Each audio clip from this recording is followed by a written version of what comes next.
How's it going, everybody? Welcome back to another video. Today we are looking at another one of my childhood books, known simply as Prehistoric Park. This is of course a book that essentially just kind of goes on, or is a summary of the docu-series of the same name, Prehistoric Park. That series in which is one of my all-time favorite documentaries ever and was a huge part of my childhood. Like, words can't describe how much I love that documentary. Nigel Marven was genuinely a hero of mine growing up. As per usual, we will be going to a few different parts in this book and talking about a few different things and some things about specific dinosaurs or prehistoric animals that we find, and hopefully we'll learn something and talk a little bit about this show, because I will take any excuse to talk about this show that I can. Firstly, I absolutely want to mention that the book starts off with a map. Very important there, because now we know the layout of the park situated in the valley. I used to stare at this thing for hours. I used to love maps when I was a kid.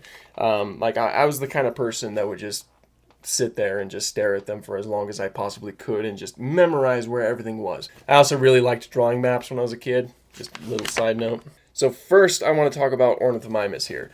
So, in the show, they are portrayed as being naked, essentially. Of all non-avian dinosaurs, dinosaurs like ornithomimosaurs are definitely the most likely to be feathered, and we have found some that possessed feathers, so seeing something that's like completely naked like this certainly doesn't check out. Now, I'm also not too sure if ornithomimus actually lived in the Hell Creek Formation. I'm pretty sure that the book, The Guide to Hell Creek, has Struthiomimus listed there, but I think, if I'm not mistaken, there's a lot of contention about what kind of ornithomimosaur actually lived there.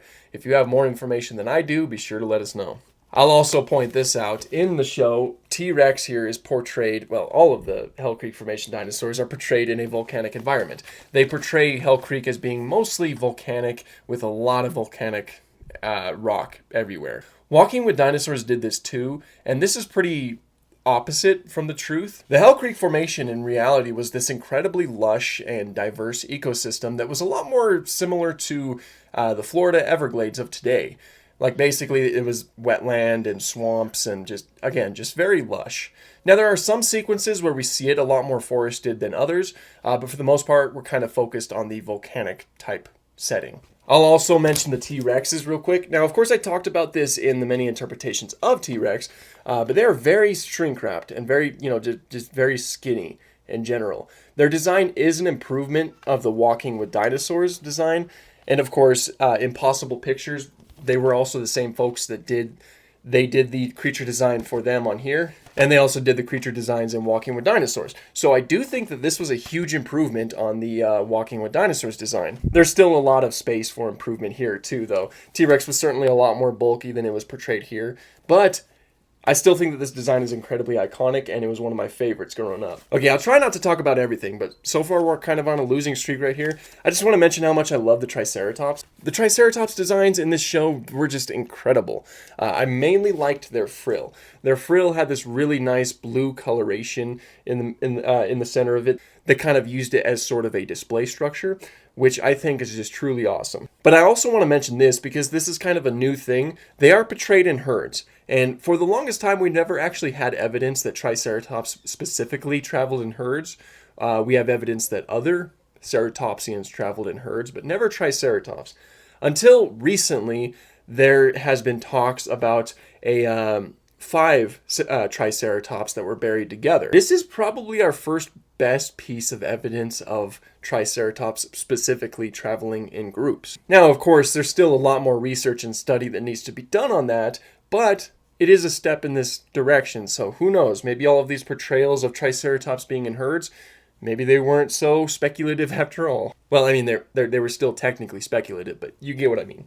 You gotta love episode 2, where we focused on mammoths and went into the Cenozoic to try to rescue said mammoth. We also get the giant cave bear, which I think was always awesome. It was always a terrifying sequence, even though the cave bear's CGI doesn't necessarily look the greatest, but I still think it's good. And hands down, I just always love the stuff involving Martha the mammoth.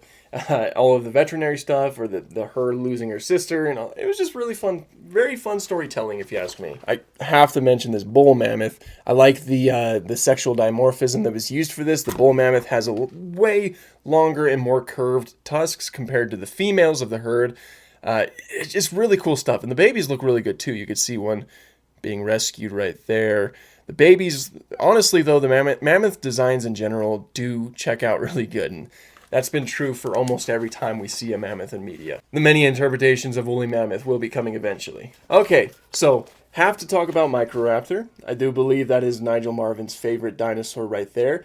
In the show, it was portrayed as being kind of black and white in coloration.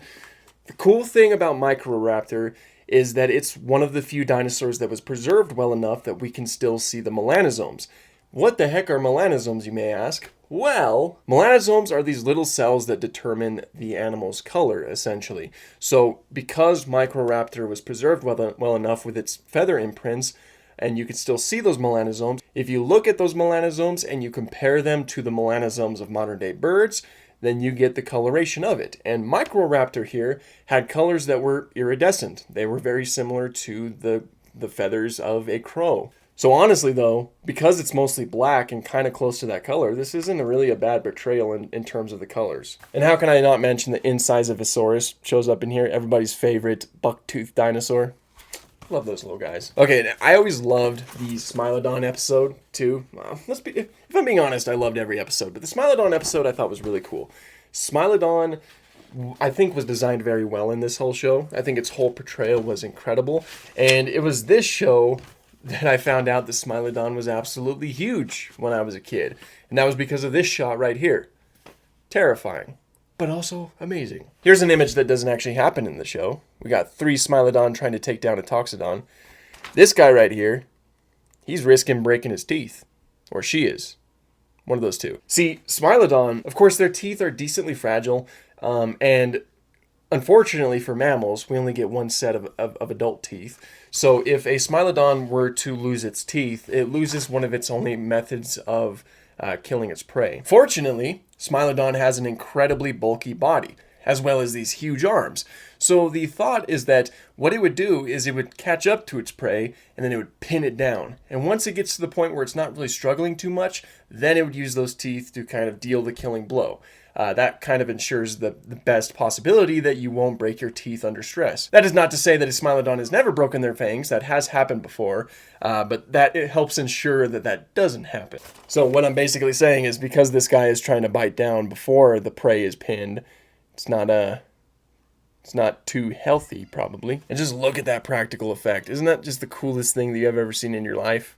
And probably my favorite episode is the ending of the final one, where the Titanosaurs are panicked and they kind of run loose on the park and knock down plenty fences for enclosures, which releases Matilda onto the park, one of the Tyrannosaurs that Nigel saved.